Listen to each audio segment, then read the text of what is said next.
সাংস্কৃতিক গোষ্ঠীর পক্ষ থেকে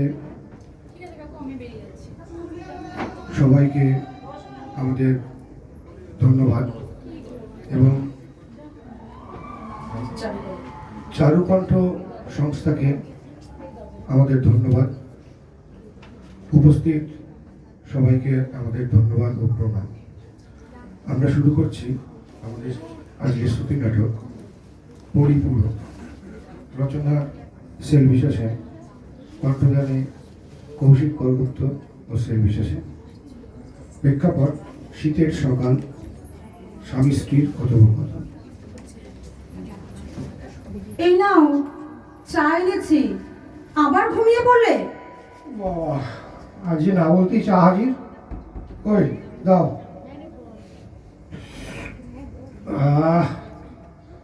হ্যাঁ গো, বলছিলাম কি, 3 দিন পরে তো নতুন বছর শুরু হবে।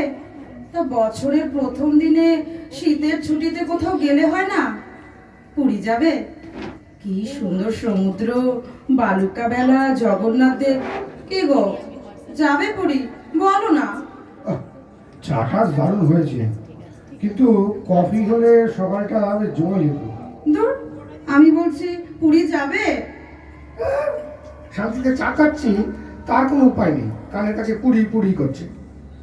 মনে নেই সেবার দীঘায় সমুদ্রে স্নান করতে গিয়ে ডুবে যাচ্ছিলে, সে খেয়াল আছে? আবার সমুদ্র, সে তো সেবার ঢেউটা কেমন হঠাৎ করে চলে এলো, তাই ঠিক ব্যালেন্সটা রাখতে পারিনি। খুব অন্যায়, খুব অন্যায়। ঢেউটা আসার আগে তোমাকে জানিয়ে আসা উচিত ছিল। সব সময় ঠাট্টা। জানো জানো, পাশের বাড়ির বৌদিরা না গতকাল দার্জিলিং গেল। এই শোনো না, তবে দার্জিলিং যাবে? কি গো বলো না। কি সুন্দর তুষার ঝড়, বরফ, তারপরে ইয়েতি। হ্যাঁ, ইয়েতি? খেপেছ? সাথে একজন ইয়েতি থাকলে আর ইয়েতি আসবে? ও, তার মানে আমি ইয়েতি, আমাকে নিয়ে মজা। ও বাবা, তুমি কার সাথে বিয়ে দিলে গো? এই দেখো দেখো দেখো দেখো, সাত সকালে মরা কান্না জুড়ে দিলে তো। আচ্ছা, চার দেয়ালের মধ্যে এই দাম্পত্য কালে আবার বহিরাগতের অনুপ্রবেশ ঘটাচ্ছ কেন? আচ্ছা শোনো, আমি বলি কি, দার্জিলিং এবার কোনো বাদ দাও, তার থেকে তাহলে বকখালি। তুমি দেখছি আমার পকেট খালি করবেই। হ্যাঁ, তুমি একটা হার কিপটে, বলে বউকে নিয়ে ঘুরতে যেত এত হিসেব। তুমি যখন বলছো তখন তো যেতেই হবে। সত্যি? আমার যে কি মজা হচ্ছে। তবে আমি মেয়ে জামাইকে খবর দিই, ওরাও আমাদের সাথে। শুধু মেয়ে জামাই কেন, মেয়ের শ্বশুর, ভাসুর, অসুর, ননদ সবাইকে খবর দাও। পালে ওদের বাড়ির ওই ঝিটাকেও খবর দাও, 16 কলা পূর্ণ হোক।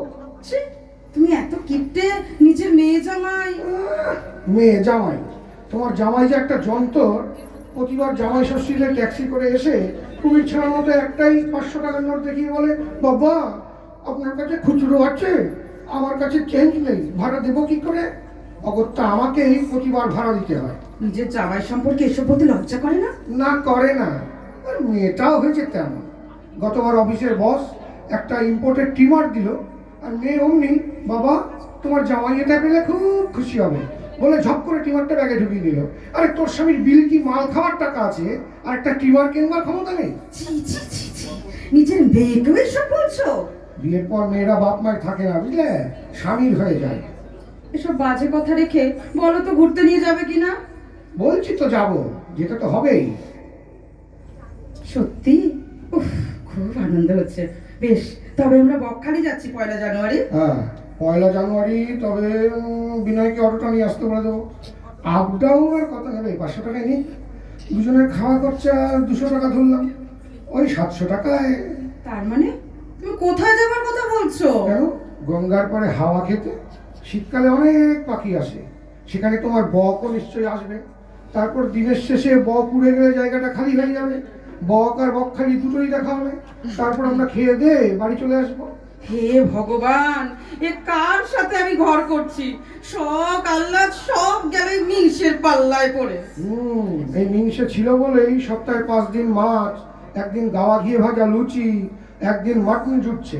যেদিন চোখ বুঝবো সেদিন একাদশীর ঠেলায় চোখে অন্ধকার দেখবে, সেদিন হাড়ে হাড়ে বুঝবে। আর এমনিতেই হাই প্রেশার, দেখবে হুট করে একদিন পটল দিল। কি যা তা বলছো গো? আচ্ছা ভেবে দেখো তো, তোমার যদি কিছু হয়ে যায় তাহলে আমি কি নিয়ে বাঁচবো?